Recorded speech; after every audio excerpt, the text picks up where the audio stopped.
We're human, don't you know? Just like you are. I'm Rachel Woods, HRBP turned HR coach. And in this series, I explore the technicolor spectrum that is life in HR with folk in the know, those that have been there and have bought the t-shirt and are thankfully happy to share their experiences for us all to benefit. So grab a cuppa, get comfortable, and we'll crack on.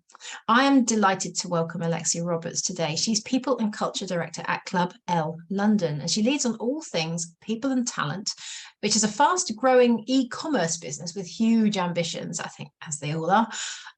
With 15 years or more experience over both public and private sectors, she's experienced in the design and implementation of innovative HR, leadership, and talent initiatives, and has a true passion for delivering an employee experience that inspires and enables teams to deliver their best work for customers. Now, Alexia and I got chatting a little while ago about the employee experience, the reputation of HR as the sort of policy police maybe, and also how they could shift from being the gamekeeper to being the gardener, which is kind of what I think we want to talk about today, Alexia, after we've given you a big We're Human welcome. So thank you for coming. It's brilliant to have you here. Thank you for having me. Very excited. Good. So before we get into the meat of all of this, I'm asking all of my guests just to do a quick flashback and kind of tell us what brought you into the world of HR in the first place. How did you get here? Yeah, it actually drives right back to employee experience. And I think it's really my key purpose in life. So I had a bit of a random background doing a bit of recruitment, a bit of L&D. I worked for a tiny business for a good couple of years, really felt a part of it. Had great relationships, really familiar, saw each other out of work. And, I became pregnant, starting to look at my maternity cover and what was next, getting really kind of excited for that moment of, taking the time to have my second child. And I was made redundant pretty much overnight out of the blue.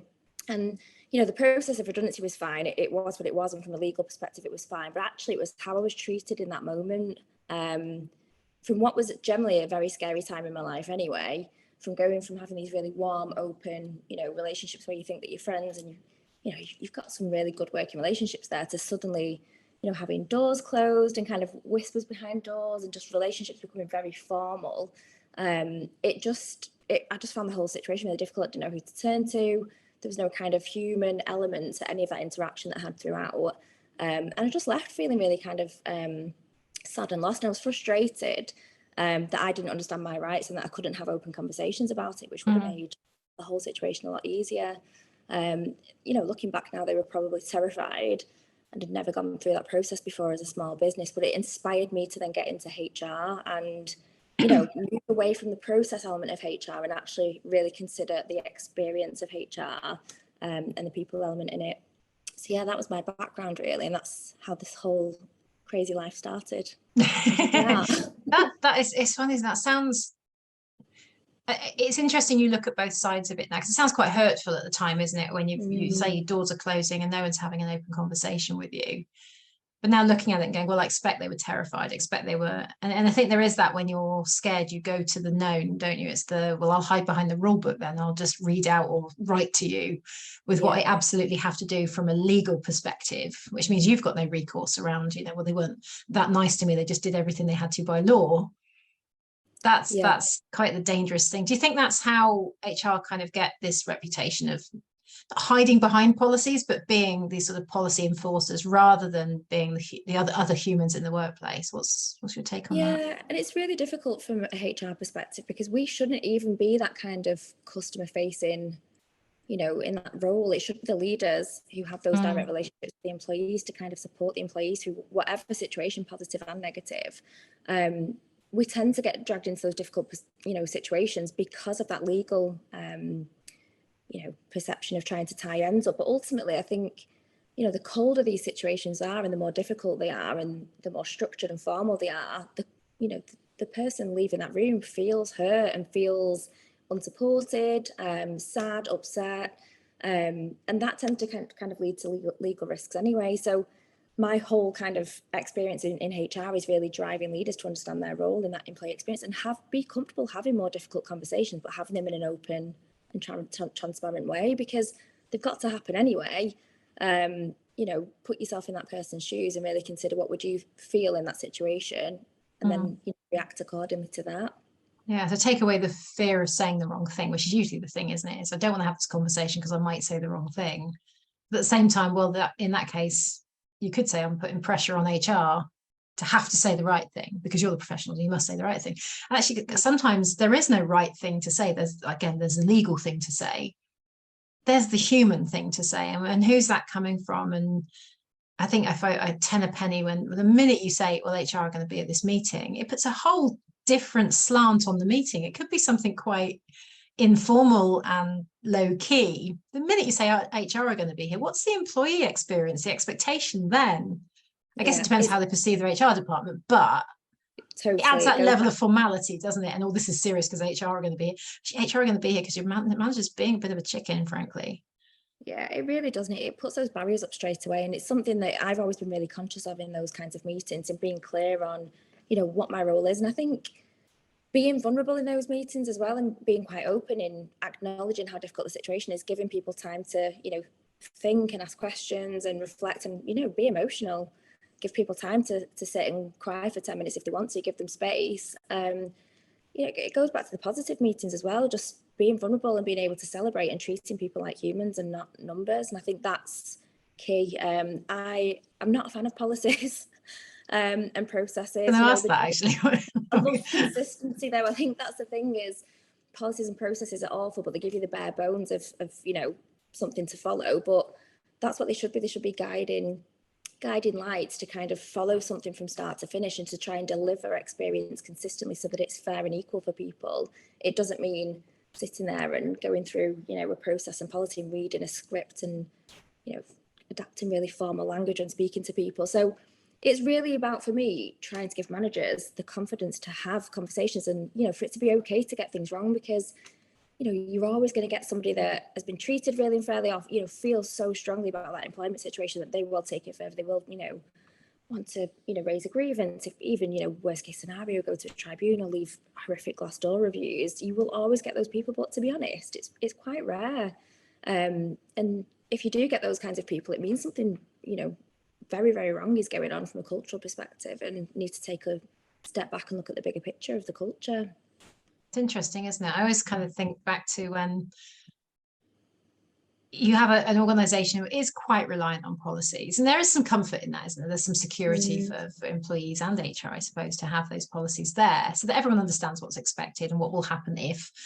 But at the same time, you do notice that, people become incredibly articulate and au fait with the policies when it suits them. And when it suits them, say, hey, well, I've never seen it. It's the same policy they're quoting 10 minutes later. It's quite ironic, isn't it, how there can be this choiceful use and choiceful understanding. And if I could do inverted commas on a podcast, I would. But understanding in inverted commas of the policies themselves. And that complicates things, I guess, unnecessarily, doesn't it, in some ways? I suppose my priority has always been to take those policies and actually embed them within the business as behaviours and habits. Sitting there when you're a new starter, even before you've even walked through the doors of that business, to have to read 17 policies that are all 20 pages each and full of legal jargon. It's, you can sit and tick a box and say that you've read them, but have you understood them and what they mean for you? Absolutely not. But, some of those other policies that are important around things like pay, reward, recognition, onboarding, all of those kind of key moments of employee experience should be really kind of built into the cycle and the kind of rhythm of the business, so that people are familiar with them and they do know that what their role is in delivering some of those processes. I've done quite a bit of work on that really in the last probably 18 months, particularly around employee experience, really understanding what those key moments are and trying to create habits and behaviours. So an example might be reward and recognition. Managers were not really kind of, running it. They were running at pace, not really kind of stopping, reflecting. It was, one of those businesses where everything's hectic. There's always something that needs doing. So even something as silly as putting a calendar invite in somebody's diary to say, can you just take half an hour to reflect this week on, something that stood out to you? What does good look like? And take a minute to recognise it. Just say thank you. It doesn't have to be a formal recognition process. Just go up to someone and say thank you. Other things we've done. Worked in a distribution centre, and and, you know, lots of long-standing employees, long-standing relationships, people have worked together for years and years. And you just get out of the rhythm of treating people like humans. So one of the habits that we put in place were for the leadership team to just go and eat the dinner downstairs in the distribution centre with the rest of the team and make sure they were having, you know, at least one conversation, asking someone how the end was. And those things are meaningful, and it just kind of creates that human interaction between people, and they're way more important than, you know, policies and process. It's all about human interaction and caring about people. That's it brings you back to culture, doesn't it? At the end of the day, that's how they kind of be sociable, be visible from the leadership, and then role modeling that and being there. So then when people make it to kind of management positions, that's then normalized, isn't it? That's how management is done in this organization. You don't hide away behind an office door in an ivory tower somewhere. You're down there talking to people, understanding them, getting to be understood by them. And I've been working this week with the Peter Drucker quote a couple of times with some induction-y type things, and how he talks about culture eating strategy for breakfast. I think culture also either chews up policies and spits them out, or it's a real enhancement, almost to replace policies, because like you say, it becomes fabric of the organization. Well, that's just what we do. That's our culture. Of course, we're going to have a fair investigation process. That's our culture. Of course, we act fairly and openly and non-judgmentally. That's our culture. But it takes a while, I guess, to really embed that, particularly in an organization that's been a bit reliant on the rule book for such a long time. Yeah, I think the change as well in terms of getting people to think differently about it, especially for new managers, because you come in as a new manager and you instantly put on this management development course, and you've got to suddenly start role playing difficult conversations. And I think ultimately one of the things that I've always focused on with new managers is getting them to think about how they make people feel at work. And one of the things I've had is it's like a pack of cards, and it's full of negative words, and then the other half is positive words. And you know, it's getting leaders to think about, you know, what are the top eight words that you want people to feel in this business? Because ultimately, you know, that if people feel good, then they'll do the best work for the business. So think about those positive words. You know, it might be inspired, excited, and then it's starting to think about, well, what things have you done previously where, you know, you've made people feel like that? What kind of things have happened? And it might be, you know, we did an amazing town hall meeting, we did some reward and recognition, we started a podcast and sharing information. And then you start to write down some of those habits and practices, flip that onto the negative side too. What are the things we absolutely don't want people to feel? What are some of the things we've done that we know have made people feel that way? You come up with like a bit of a manifesto and a bit of a promise. And it's more things and behaviours and interactions to be aware of that go beyond policy and process, to the point where you shouldn't need policy and process if you are delivering some of those things. And I think that's great, because it gets leaders to really just relax and, you know, figure out that actually they can be themselves. They don't have to kind of play up to this role and be this micromanager and put on this kind of big show that I'm now your manager, I'm going to tell you what to do. It actually gets them to relax and think, right, okay, I just need to motivate people, just need to make people feel good. I think that's always kind of helped of just getting to think about, you know, feelings at work, which is quite difficult. And it's scary, isn't it, for managers to get into that headspace, particularly if they're going, I guess, from peer to manager as well, because you've got that whole extra dynamic of suddenly managing people that you've worked alongside for a while. And they might be really happy for you, but at the same time, there's still that hierarchy, or perception of hierarchy, even if that, you know, you have quite a flat structure in your organization. It sounds, I'm listening to you going, actually, that sounds fantastic, purely because it does take this shift from HR's role being the kind of gamekeeper and coming in and kind of policing these conversations to turning into I think I could use the word gardener, but it's nurturing the manager's ability and comfort to have those conversations, whether they're whether they're, you know, even disciplinary or improvement conversations, performance management conversations, that kind of thing. Do you think HR's role in the future is shifting very much more from being this sort of police force, if you like, into we're now coaching managers to step up and do what they should be doing anyway? What's it looking like for you and your team on that front? Yeah, I think the future is talent is really, you know, being able to step up into that more commercial space to understand what are the levers of the business success, what are the areas that need focusing on, and you know, that is all delivered through people ultimately.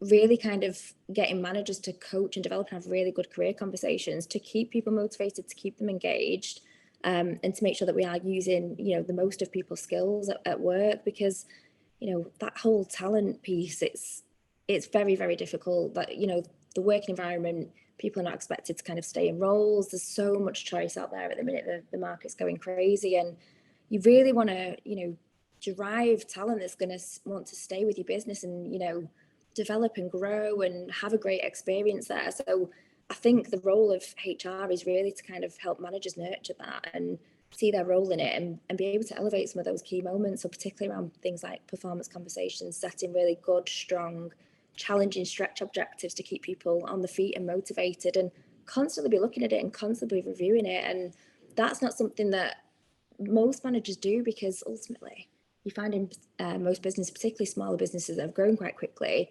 you have functional experts who were really good at that function. So for example, sales, all of a sudden they're running a department with 10 people, never wanted to be a people manager. And, you know, it's getting them to spend as much time and focus on delivering through people rather than actually being the expert and the one that delivers the work. That's tough. And that's something that HR need to do, to kind of step up and get people to understand their role as managers, I would say.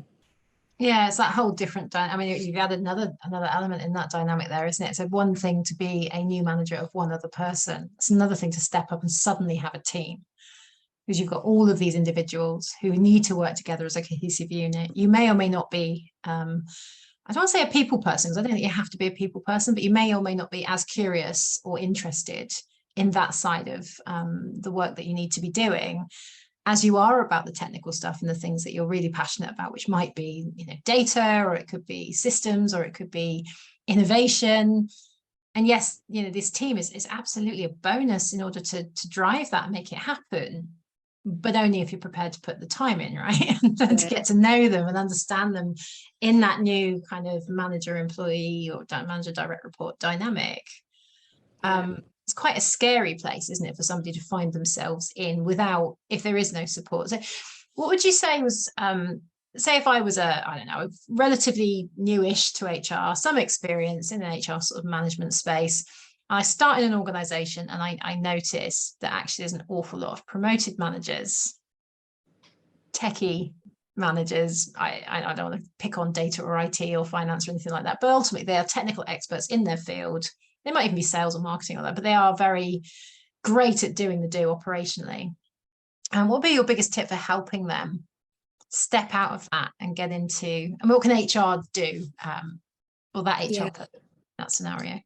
So one of the things I did was develop a bit of a toolkit, and the toolkit was really simple. I still use it today. And it's got numbers and data on there, which obviously finance and those types of people love. It's a spreadsheet, it's data, it's flat info on a screen, but actually it's got prompts and questions. So it'll say things like, how long has someone been here for? How would you assess their performance currently, from, you know, if you think about 9-box grid type of quick thinking of where someone's performing. Okay, what does succession look like for this person? How soon are they ready for a new role? And it's just got kind of prompts and tips, and it takes a while and it takes a lot of conversations, but it's a tool then that you can use with that manager over a period of time to start building focus and a picture on what the priorities of that team are.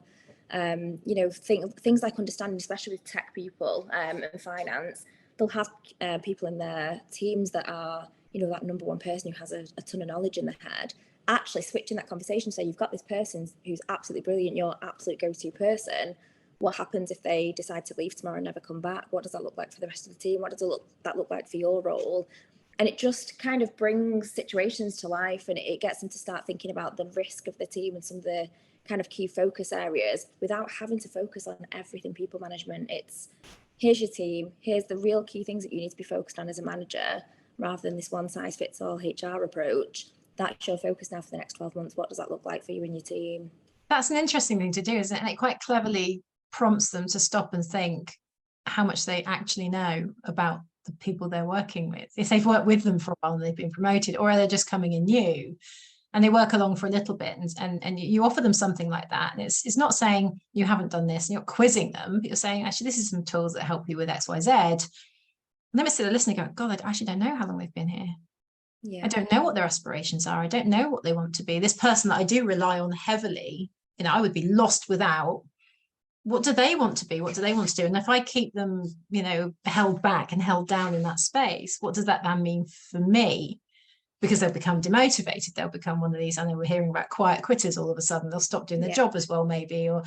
And it plants the seed without being obvious. And it's not insidious, because it's not hidden, but it's gently planted for them to think, oh, hang on, yeah, I actually don't know much about my team, or I could know a lot more about my team. And yeah, do you know, if they left, we'd be up that street that nobody wants to be up. What does that succession plan look like? When I get promoted, who's going to step into my shoes? Who in my team is ready for this? If I'm ill, who's going to step up and make things happen? Or will the team all pull together because they're used to working together? Yeah, and I suppose it's really simple as well. And you know, another really easy thing that I've done is a team audit. So when I found with kind of fast-paced growing businesses is that they've all operated in a certain way. They've got great working relationships. They communicate in this, you know, weird way that they've developed over a period of time. And suddenly it's grown, 3 new people are added, and they carry on the way that they go in. And, you know, I've created a team audit, and it's a sheet of paper, and it looks at things like, have we got reporting in place? Has everyone got clear measures? How do we communicate? And it's a yes or no tick box. And you can kind of look at that and go, oh, look, here's where we're doing amazingly. Here's all the things that are working for us as a team, but actually here's some of the things that we could be working on. And that's when we should be stopping, you know, the day job and taking a step back and going, how can we do this differently, and spending time to be more effective as a team. And prompts that will help teams to identify themselves what their own issues are, rather than it being kind of HR led to say, oh, we're now going to roll out this new performance program or this new pay strategy. Being done to by HR. Yeah, nobody gets that, and nobody's going to follow it. It's just another process, you know, another email that's going to be swallowed up by another 100 emails that are received that day.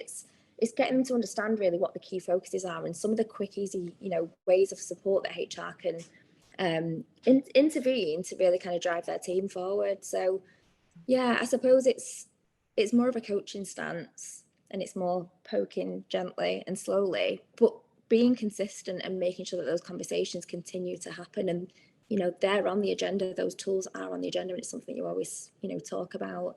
When I have seen business partners in the past kind of meeting managers monthly and just going, hello, what's going on in your team? It's a waste of the manager's time. And it's a waste of another meeting. Yeah, it's another meeting that probably don't need. Diary. And I don't think it gives HR credibility, unless, you know, they're getting some value out of those meetings, and, you know, there's some change happening there, and there's some interest. I think, you know, it's probably worth, from, you know, any kind of business partners out there listening, to just really take a step back and think about those interactions that you're having and the frequency of them, and are they having an impact, and are you making that difference to the business, and are there other things that you could be doing differently to kind of get people on board and get them engaged in the process? That is I like the what's in it for me strategy, isn't it? It's actually talking to managers is the things that are in their interest as a manager. You get this right, you're going to look good as a manager, as a leader in the organization. And this isn't HR dictating stuff from above or disseminating things that have come from the board. Sometimes that happens, communications have to be done like that, but at the same time, it's actually for some really fundamental capability stuff and the manager strengths leveraging, if you like. It's getting down with them and understanding what's important and what they need to be delivering, how they need to be delivering it, and ultimately, here's some tools that could help you. It will make your life easier. It will make you and your team look good, and therefore you'll be performing, and therefore things will be great, and bonuses will be better, and all that kind of stuff. And it's doing the same job, but in such a lovely way. And it takes a lot of the stress out of HR, I think. I think sometimes you're in that space where you feel like you're responsible for the actions of these managers when you've, you know, dictated the management training program has to be done. You have to go on this and you have to learn this. And when you come away from it, who's reviewing that? Who's going, well, what of that have you actually used? And so on and so forth. Actually, if they're doing it when something goes wrong. Exactly. If they're doing it in real time with real scenarios, with you kind of in the background, just helping them out and helping and coaching, and then A, it's easier, B, it's much more time efficient. And the motivation to learn it is there because they're not being sent on a 2-day workshop. Completely. It's really not driving value. I think you're getting them to think differently around things as well. And, you know, one of the things that, you know, I think is really important is defining that role of a leader as well, and making sure that they're okay to make mistakes and they understand that they can still be vulnerable. And, I've looked at practices before where we do check-ins before a meeting, and you can go as deep as you want. And in some meets I've been in, it has gone intense, and that's fine. You've got some brilliant, strong working relationships there. But for teams, just to, before they start a team meeting, just go around and check in to say, on a scale of 1 to 10, how do you feel today? Give people a space and an opportunity to speak, and make sure that you participate in that. If you've had a bad day, you've had a bad night's sleep, something's going at home, make sure you're vulnerable and you're human, and you're on the same level as your team. And I think that really helps to strengthen relationships and that perception of leadership as well, in terms of building trust, vulnerability. So yeah, I think it's all about that, really defining that role of the leader and getting them to really understand, what does people management actually mean? What does it mean? Yeah, and it doesn't, it's getting across that it doesn't mean that you have to appear impervious and that you've got it all together and that you're absolutely perfect and everything's fine. Actually, if you know something's going to be difficult and you're going to struggle with it and your team are going to struggle with it, you can go, hey guys, this is going to be tough. It'll be tough for me, it'll be tough for you. I know we can do it, but we're going to have to pull together to make things happen, and so on and so forth. So one of the best teams I ever worked with had just the most amazing sort of stance on humility, basically.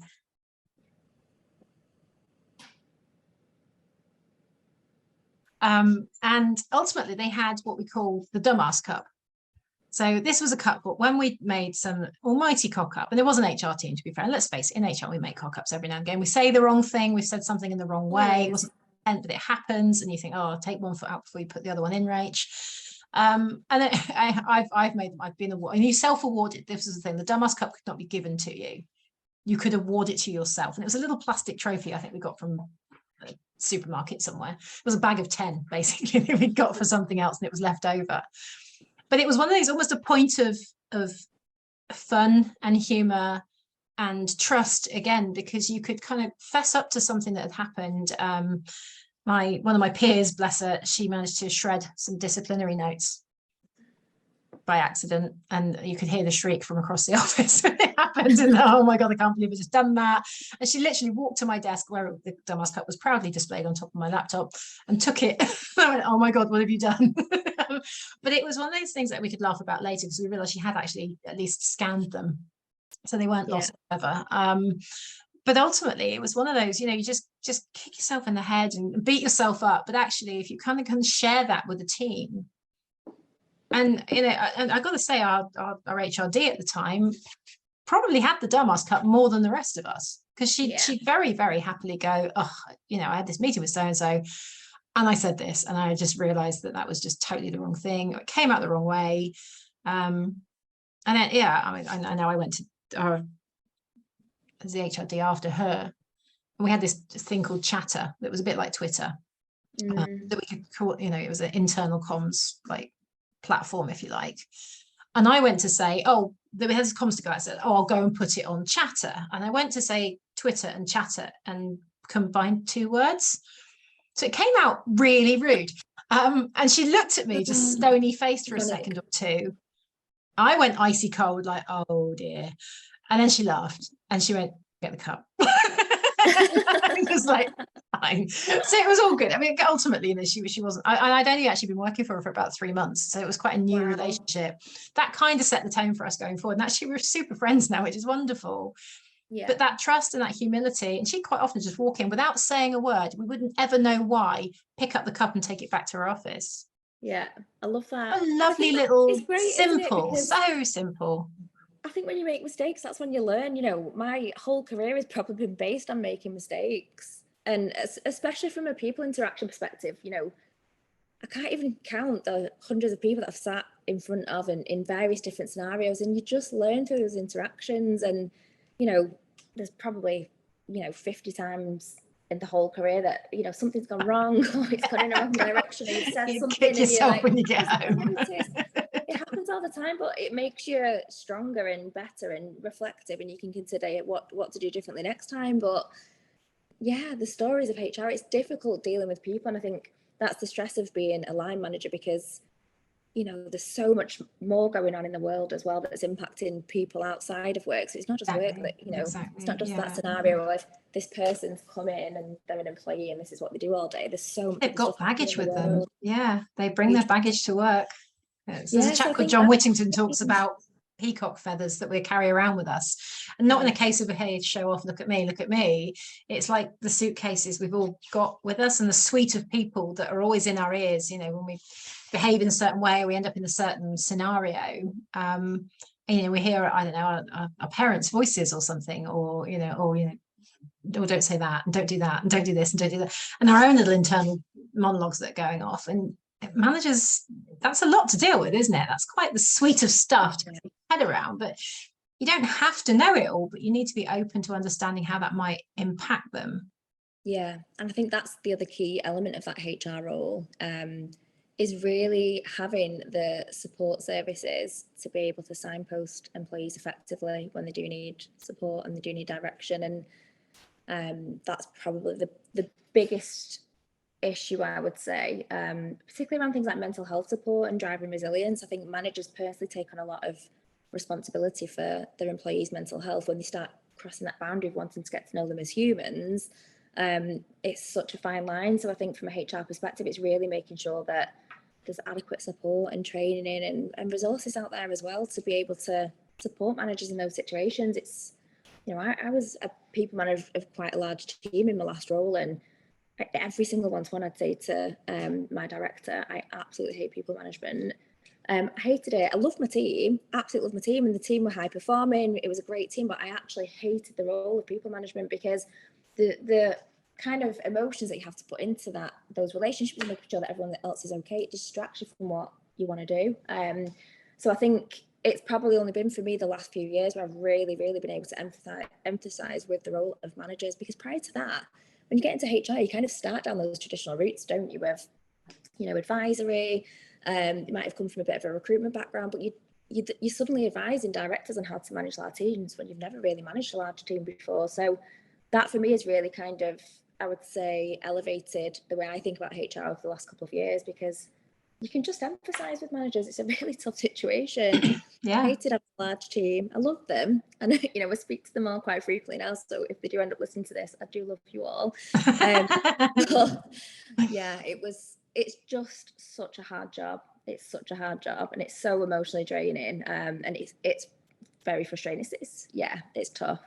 Yeah, and I think there's a lot expected of managers, isn't there, and leaders in general, because you have this responsibility and sort of pastoral care for all your chickens in your team, and at the same time you've a job to do too. So you're probably doing a bit of the day job, or you're a strategic thinker, or you're sitting on the board, or there's other things that you have to be focusing on. But at the same time, you take your focus off the team too much, then you know it takes it gets easier. I think the more high performing your team is, and high performing is not the word, the more cohesive and trusting team is with each other, I think the more you can step away a little bit and be a little bit more hands off, because you know that they'll look out for each other. You know that, but you can't do that with a newly formed team. You have to be kind of there in the thick of it, don't you? It's it takes my last team just grew through osmosis randomly. It was one of those things where HR was the place where everything else went when you didn't know where it should go. So I fell into managing the facilities manager and his team of two.